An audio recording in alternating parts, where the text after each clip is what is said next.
بسم اللہ الرحمن الرحیم۔ السلام علیکم محترم ناظرین، یاد رکھو جب اللہ تعالیٰ کی طرف سے معجزہ آنے والا ہوگا تو کچھ خاص نشانیاں ظاہر ہونے لگے گی۔ سنو، آپ کس کے لیے پریشان ہوتے ہیں؟ آپ کس کی وجہ سے روتے ہیں؟ وہ جو زندگیاں بنانے والا ہے وہ تو آپ کا رب ہے۔ اس کو ذرا دیر نہیں لگتی کسی کی زندگی سنوار دے، کسی کی محنت کو کامیاب کر دے، کسی کا بگڑا معاملہ سدھار دے۔ جانتے ہو اللہ تم پر تمہاری رضا کے راستے تب بند کرتا ہے جب وہ چاہتا ہے کہ تم اس کے راستے پر دوڑے چلے آؤ۔ وہ تمہاری دعائیں اس لیے اپنے پاس سنبھال لیتا ہے تاکہ تم ان کی التجا لے کر بار بار اس کے روبرو جاؤ۔ وہ اگر آزمائش دیتا ہے تو تمہیں اس پر پورا اترنے کی ہمت بھی دیتا ہے۔ وہ کبھی بھی تمہیں نا امید نہیں ہونے دیتا۔ اللہ تمہیں تب تک توڑتا ہے جب تک تم اس سے جڑ نہیں جاتے۔ وہ تمہیں تب تک بے سکون رکھتا ہے جب تک تم اپنا سکون اس میں تلاش نہیں کر لیتے۔ وہ تب تک تمہیں عارضی محبتوں کی طلب لگائے رکھتا ہے جب تک تم اس کی محبت کی پہچان نہیں کر لیتے۔ سنو، اللہ کبھی بھی تمہیں بلا وجہ غم میں مبتلا نہیں کرتا اور نہ ہی وہ تمہیں بنا مقصد کے یہاں تک لایا ہے۔ وہ اگر ان بے شمار لوگوں میں سے تمہیں دعا کی توفیق دے رہا ہے تو جان لو کہ وہ چاہتا ہے کہ تم اسے مناؤ اور وہ تم سے راضی ہو جائے۔ اور جب تم دنیا سے مایوس ہو جاتے ہو اور تک ہار کے اللہ پاک کے پاس جاتے ہو تو جب اسے پکارتے ہوئے تمہارے آنسو زمین پر گرتے ہیں تو وہ تمہاری پکار ساتویں آسمان سے سنتا ہے۔ اور یہ بات ذہن نشین کر لو کہ کسی بھی چیز کا ملنا ناممکن نہیں جو چھین لیا گیا ہے، ہو ویسا ہی دوبارہ مل بھی سکتا ہے۔ جو اب تک نہیں ہو سکا وہ ایک دعا سے بھی ہو سکتا ہے۔ بس صبر کرو اور پھر دیکھنا تمہیں تمہارے صبر کا پل یوں ملے گا کہ تم غم کی ساری کڑواہٹ بھول جاؤ گے۔ یہی اس کی عطا کا انداز ہے کہ وہ پہلے تمہیں مانگنا سکھاتا ہے اور پھر وہاں سے عطا کرتا ہے جہاں سے ملنا تمہیں ممکن نہیں لگتا۔ وہ تمہیں تم سے گزار کر ہی خود تک لاتا ہے۔ وہ تمہیں پہلے تمہاری پہچان کرواتا ہے، پھر اپنا پتہ دیتا ہے۔ تم اپنی مرضی سے اس کی جانب نہیں جاتے بلکہ جب اسے تم پر بے حد پیار آتا ہے تب وہ ایسے حالات پیدا کر دیتا ہے کہ تم اس کی جانب کھینچے چلے جاتے ہو۔ سنو، ڈرتے کیوں ہو تم؟ اللہ ہے نا، وہ بچا لیتا ہے سچی۔ وہ تمہیں کبھی ایسی مصیبت میں نہیں ڈالے گا جس کا سامنا نہ کر سکو۔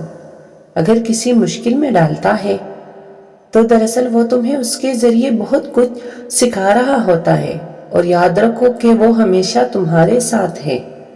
اور یاد رکھو تم ضرور وہ دن دیکھو گے جب 70 ماؤں سے زیادہ محبت کرنے والا تمہیں اپنی محبت کا رنگ دکھاتے ہوئے راضی کرنے میں کوئی کسر نہیں چھوڑے گا۔ یہ صبر تمہارے لیے بڑے معجزے لانے والا ہے۔ تیرے رب کے پاس تیرے لیے عطاؤں کا سمندر ہے۔ تمہارے ضبط کے آنسو کا ایک ہی قطرہ اس رب کی رحمت کے سمندر میں شور مچا دیتا ہے اور اس چیز کو بھی کھینچ لے آتا ہے جو تمہارے مقدر کا حصہ نہیں ہوتی۔ کیونکہ جن راستوں کا سفر تکلیف دہ ہو اس کا اہتمام ہمیشہ حسین ہوا کرتا ہے۔ اللہ فرماتا ہے، اور عنقریب تمہارے رب تمہیں پیر دے گا اس کی طرف جس میں تمہاری خوشی ہے۔ اگر تم تھوڑی سی آزمائش سے ڈر کر اپنا یقین ہار کر بیٹھ جاؤ گے تو تمہاری دعائیں کیسے قبول ہوں گی؟ قبولیت کا ایک اصول ہے، صبر رکھو، دعا کرو اور معجزوں کو پالو۔ اللہ کسی بھی وقت معجزے بھیج سکتا ہے۔ مایوس وہ ہوتے ہیں جن کو رب پر یقین نہیں ہوتا۔ مایوس وہ ہوتے ہیں جن کا ایمان کمزور ہوتا ہے۔ مایوس وہ ہوتے ہیں جو ڈر جاتے ہیں دنیا سے۔ سنو، تم ایسے لوگوں میں شامل نہ ہونا۔ ہمیشہ اس بات کو یاد رکھنا، تمہاری مصیبتوں سے تمہارا رب بہت بڑا ہے، اور وہ تمہاری آنکھوں سے نکلنے والے آنسوؤں کی ایک وجہ جانتا ہے۔ وہ ان کو اپنے کن سے خوشیوں میں بدل دے گا، بس وہ چاہتا ہے کہ تم اس پر یقین رکھو۔ ہاں، وہ جانتا ہے کہ کس لیے صبر کرنا کتنا مشکل ہو رہا ہے، پر وہ جو تمہارے لیے سوچ رہا ہے، تمہارا یہ صبر اس کے سامنے بہت معمولی ہے۔ اللہ ہمارے غموں اور پریشانیوں کو سمجھتا ہے اور ہمیں اپنی رحمتوں سے نوازتا ہے۔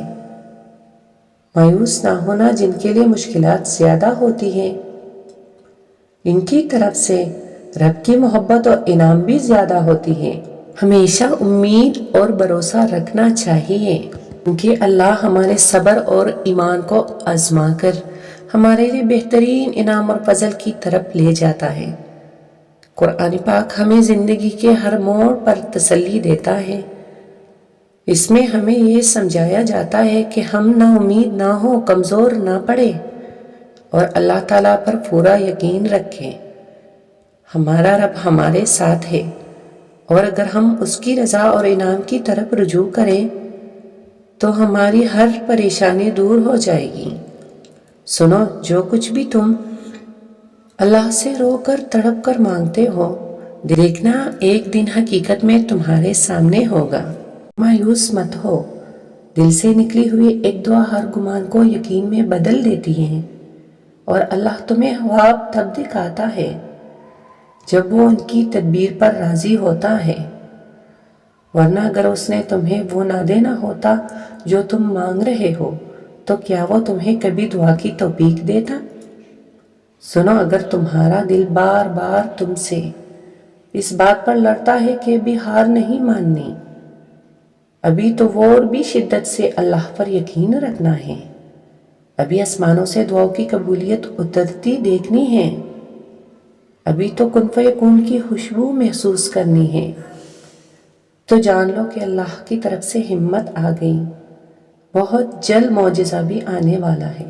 اللہ سے مانگنے کے بعد ناممکن کے گمان نہیں رکھتے، مانگنے کے طریقے سکھا کر جو تمہیں کب سے سن رہا ہے وہ تو جان لو کہ ہر کسی سے وہ اتنے رابطے نہیں رکھتا۔ قبولیت کی سحر بھی تب بے حد نزدیک ہوتی ہے جب قبولیت کا یقین دل میں ڈال دیا جاتا ہے اور یقین کے راستوں سے واپس نہیں پلٹتے، کیونکہ یہ سیدھا وہاں جاتے ہیں جہاں اللہ کا کن صداؤں کے انتظار میں ہوتا ہے۔ دل کو جب اللہ کی رضا پر راضی کر لیا جائے تب اپنی رضا کے کھو جانے کا خوف نہیں رکھتے۔